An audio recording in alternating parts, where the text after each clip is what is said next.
যেহেতু তোমরা ডিটেইলস পদ্ধতিতে ম্যাথগুলো করতে পারো, ডিটেইলস পদ্ধতিতে আমি ম্যাথগুলো দেখাচ্ছি না। তাহলে দেখো আমি আজকের মূল ক্লাস আমাদের শুরু হবে এখন থেকে।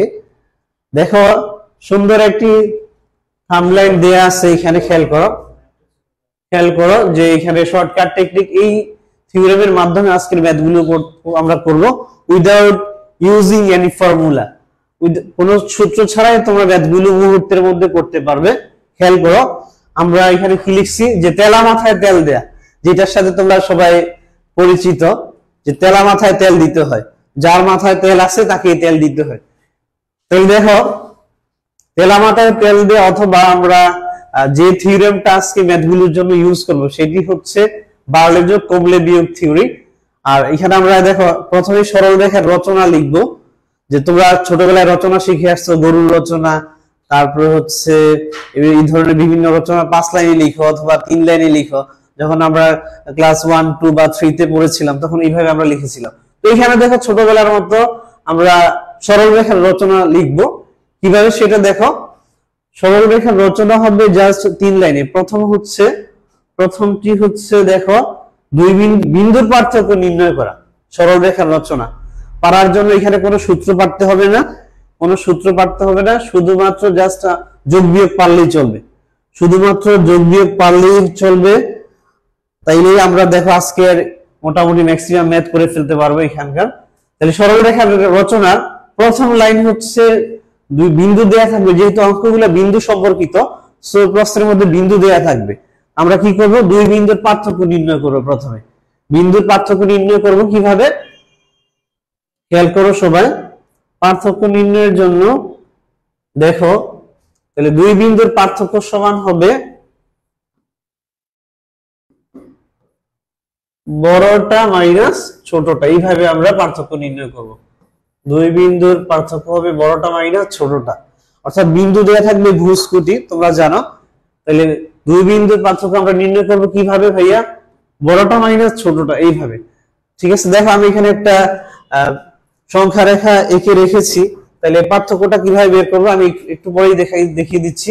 তার আগে দেখো সংখ্যা রেখার তোমরা জানো ডানে থাকে পজিটিভ ভ্যালু গুলো আর বামে থাকে নেগেটিভ ভ্যালু গুলো। আমাকে কি বুঝতে পারতেছো তোমরা? তাহলে দেখো আমি আবার চলে যাচ্ছি লেকচারে, মূল লেকচারে চলে যাচ্ছি। খেয়াল করো, ধরো আমি বললাম যে সংখ্যা রেখার আমি -2 থেকে +4 এ যাব, অর্থাৎ সংখ্যা রেখার বাম থেকে ডানে যাচ্ছি। তাহলে বাম থেকে ডানে গেলে কি হয়, মান বাড়তে থাকে, ঠিক না? বাম থেকে ডানে গেলে কি হয় ভাইয়া, মান বাড়তে থাকে। খেয়াল করো, তাহলে কত বাড়লো বা কত কমলো, কত বেড়েছে বা কত কমেছে, সেটা আমরা কিভাবে বের করব, এই যে পার্থক্যের মাধ্যমে, যে বড়টা মাইনাস ছোটটা। তাহলে আমি যদি এই দুইটা ভ্যালু বিবেচনা করি, -2 থেকে +4, -2 থেকে +4 হচ্ছে বড় হচ্ছে 4, তাহলে মাইনাস ছোট হচ্ছে -2, তাহলে এখানে আসতেছে 6। দ্যাট মিন্স এখানে 6 বেড়েছে। তাহলে আমরা একটু আগে বললাম তেলা মাথায় তেল দিতে হবে। সো যদি মান বাড়ে সেই ক্ষেত্রে কি মান আমরা যোগ করব, অর্থাৎ তেলা মাথায় তেল দিব। যার মাথায় তেল আছে তার মানটা বাড়িয়ে দিতে হবে, ঠিক আছে? আচ্ছা, অপর দিকে খেয়াল করো, আমি যদি বলি এইভাবে, দেখো যে +1 থেকে আমি যদি -3 তে যাই, উল্টা দিকে +1 থেকে -3 তে, তাহলে কি হবে দেখো ভাইয়া, মান এখানে কমে গেছে। 1 থেকে -3 হয়েছে, দ্যাট মিন্স মান কমে গেছে। তাহলে এটা কিভাবে মান কমলো বা বাড়লো, কত কমলো বা কত বাড়লো, সেটা আমি কিভাবে বুঝবো? সিমিলার ওয়েতে, পার্থক্য সমান বড়টা মাইনাস ছোটটা। তাহলে এখানে দেখো বড়টা হচ্ছে কত, 1, মাইনাস ছোটটা হচ্ছে -3। দ্যাট মিন্স এইখানে মান কমেছে 4 একক, তাহলে তেলা মাথায় তেল দেয়া, অর্থাৎ যেহেতু এখানে মান কমেছে, দ্যাট মিন্স মান আরো কমাতে হবে। যার তেল নাই তার তেল কেড়ে নিতে হবে, ঠিক আছে? একটু এখানে বিদ্বেষমূলক আচরণ করতে হবে ম্যাথমেটিক্সে। আচ্ছা, তাইলে পরে দেখো, এখন তোমরা কি বুঝতে পেরেছো এই বিষয়টা? যদি বুঝতে পারো তাহলে আমরা অঙ্কে চলে যেতে পারবো। আমাকে একটু কাইন্ডলি জানাও তোমরা,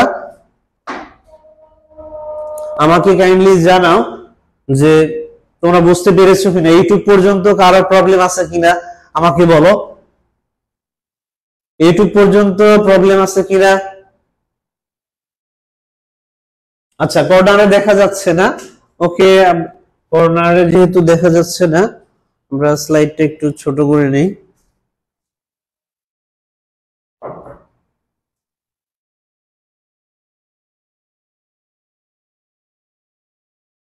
আচ্ছা, আমি যেটা বলেছিলাম,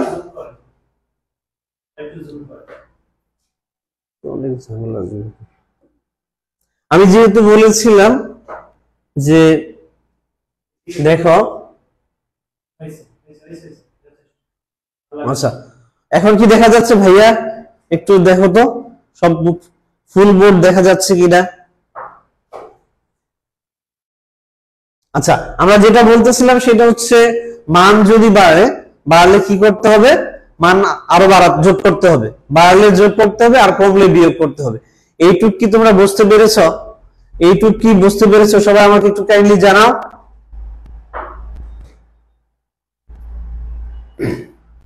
অদিতিত্বা বলেছে জি স্যার বুঝতে পেরেছি। হাসিবুল জানিয়েছে সে বুঝতে পেরেছে। তাসনুবা জানিয়েছে সে বুঝতে পেরেছে। অভি বিশ্বাস জানিয়েছে সবাই বুঝতে পেরেছে। দ্যাট মিন্স সবাই বুঝতে পেরেছে। সো আমি আর কমেন্ট করছি না, সবাইকে ধন্যবাদ যারা কমেন্ট করতেছ। এখন দেখো, তাহলে আমরা অঙ্কে চলে যাব। তাহলে আমরা কি বললাম, কি শিখলাম? সরলরেখার রচনা। নাম্বার 1 ইজ পার্থক্য নির্ণয় করতে হবে দুই বিন্দুর।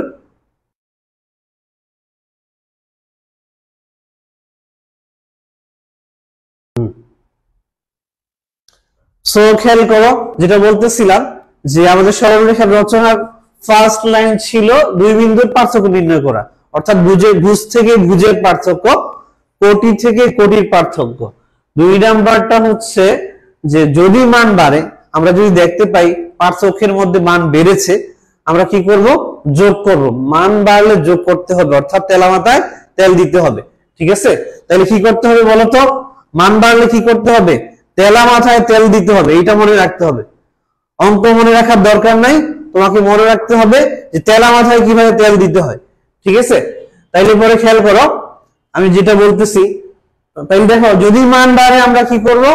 মান আরো বাড়াবো, অর্থাৎ যোগ করব। আর যদি মান কমে যায়, গরিবকে আরো গরিব করতে হবে। ঠিক আছে? ক্যাপিটালিজম থিওরেম ইউজ করতে হবে ম্যাথমেটিক্স এর মধ্যে। যাই হোক, তাইলে পরে খেয়াল করো, মান বাড়লে আমরা বাড়াবো আর কমলে আরো কমাবো। কমলে হচ্ছে বিয়োগ করব, বাড়লে যোগ করব। সবাই কি বুঝতে পেরেছ? তেলা মাথায় তেল দেওয়া বিষয়টা কি বুঝতে পেরেছ?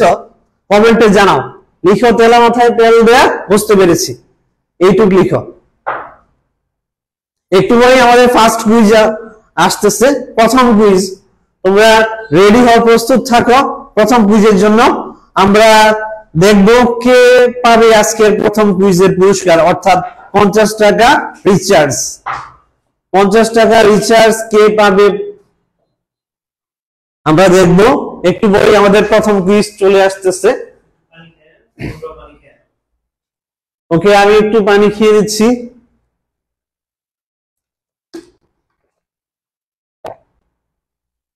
তাইলে পরে ভাইয়া দেখো, আমরা প্রথম ম্যাথটি দেওয়ার আগে আমরা দেখো একটা ম্যাথ করে নিই যে 1 2 3 4 বিন্দুদ্বয়ের সংযোগ রেখার মধ্যবিন্দু নির্ণয় করো। এই ম্যাথটা দেখো আমি দেখাচ্ছি, পরে তোমরা করবা।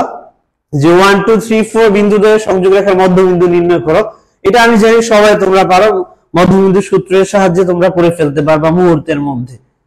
তো আমরা দেখো মধ্যবিন্দু সূত্র দিয়ে এটা করব না, আমরা বাড়িয়ে করতে চাই, বাড়লে যোগ কমলে বিয়োগ থিওরেম দিয়ে করতে চাই। কিভাবে খেয়াল করো, এখানে এ বিন্দু আছে, বি বিন্দু আছে, এই দুই বিন্দুর মধ্যবিন্দু হচ্ছে সি বিন্দু। এ ও বি বিন্দুর মধ্যবিন্দু হচ্ছে এখানে সি বিন্দু। সি বিন্দুর স্থানাঙ্ক নির্ণয় করব আমরা বাড়লে যোগ কমলে বিয়োগ থিওরেমের মাধ্যমে, অর্থাৎ তেলা মাথায় তেল দেয়া থিওরেমের মাধ্যমে। তাই এরপরে লক্ষ্য করো, এখানে ভুজ হচ্ছে 1, এখানে ভুজ হচ্ছে 3। তাহলে 1 থেকে 3, একটু খেয়াল করো, 1 থেকে 3 মান কি বেড়েছে নাকি কমেছে? 1 থেকে 3 মান নিঃসন্দেহে বেড়েছে। কত বাড়লো দেখো, তাহলে পার্থক্য নির্ণয় করতে হবে। প্রথমে পার্থক্য পার্থক্য যদি আমরা নির্ণয় করি তাহলে বড়টা মাইনাস ছোটটা, বড়টা হচ্ছে 3, ছোটটা হচ্ছে 1, দ্যাট মিন্স এখানে 2 একক বেড়েছে, 2 একক বেড়েছে। খেয়াল করো ভাইয়ারা, তাহলে 1 থেকে 3 এখানে 2 একক বেড়েছে, তাহলে 2 একক বেড়েছে। দেখো এখানে সমান দুটি খণ্ড আছে, যেহেতু মধ্যবিন্দু এটা, দ্যাট মিন্স এই খণ্ড এসি আর সিবি দুটি সমান খণ্ড আছে, এখানে দুটি সমান খণ্ড আছে। সো এখানে মান বেড়েছে 2 একক, 2 খণ্ডের জন্য 2 একক বেড়েছে, তাহলে এক খণ্ডের জন্য 1 একক বাড়বে, ঐকিক নিয়ম। ঠিক আছে, যেটা তোমরা ছোটবেলায় শিখে আসছো, ঐকিক নিয়ম অনুসারে আমরা বলতে পারি যে 2 খণ্ডের জন্য যদি 2 মান বাড়ে তবে এক খণ্ডের জন্য এক একক করে বাড়তে থাকবে। তাহলে বাড়লে কি করতে হবে? যোগ করতে হবে। তাহলে দেখো ভাই আমরা যোগ করতেছি, 1 এর সাথে যদি 1 যোগ করি, 1 + 1 দ্যাট ইজ 2 হবে। খেয়াল করো, তাহলে দেখো আমরা মধ্যবিন্দুর ভুজটা পেয়ে গেলাম, মধ্যবিন্দুর ভুজ আমরা পেয়ে গেলাম। খেয়াল করো সবাই, এখন আমাদের কোটি বের করতে হবে। তাহলে দেখো 2 থেকে 4 এখানে সিমিলারলি আমরা যদি দেখি মান বেড়েছে, কত বাড়লো? বড়টা মাইনাস ছোটটা 2 একক মান বেড়েছে। সমান দুটি খণ্ডের জন্য মান বেড়েছে 2 একক, সো এক খণ্ডের জন্য 1 একক করে বাড়বে, এক খণ্ডের জন্য 1 একক করে বাড়বে। বাড়লে কি করতে হবে ভাইয়া? বাড়লে যোগ করতে হবে, অর্থাৎ তেলা মাথায় তেল দিতে হবে। 2 + 1, 2 এর সাথে 1 যোগ করলে হবে 3। তাহলে আমাদের অ্যান্সার হবে, মধ্যবিন্দু হবে 2,3। মধ্যবিন্দু কত হবে? 2,3। তোমরা কি সবাই বুঝতে পেরেছো? এই অঙ্কটা কি বুঝতে পেরেছো? একটু কাইন্ডলি জানাও, কমেন্ট সেকশনে জানিয়ে দাও আমাকে। কিছুক্ষণের মধ্যে আমরা দেখতে পাবো যে মুহূর্তের মধ্যে আমরা উইথিন 5 or 10 সেকেন্ড or 20 সেকেন্ডের মধ্যে আমরা ম্যাথগুলো করে ফেলতে পারবো ইনশাআল্লাহ। তোমরা কি বুঝতে পেরেছো সবাই? রাদিল জানিয়েছে সে বুঝতে পেরেছে, ইসরাত জানিয়েছে সে বুঝতে পেরেছে। ধন্যবাদ ইসরাত, রাদিল সবাইকে। কাব্যিক ভাইয়া জানিয়েছে অদম্য আবাস গাজীপুরের বেস্ট কোচিং সেন্টার, ধন্যবাদ কাব্যিক ভাইয়া তোমাকে। তাইলে দেখো আমরা নেক্সট অংশে চলে যাচ্ছি। আমি বুঝতে পেরেছি যে তোমরা সবাই বুঝে গেছো এই ম্যাথটা। ওকে, তাইলে আমরা নেক্সট অংশে চলে যাই।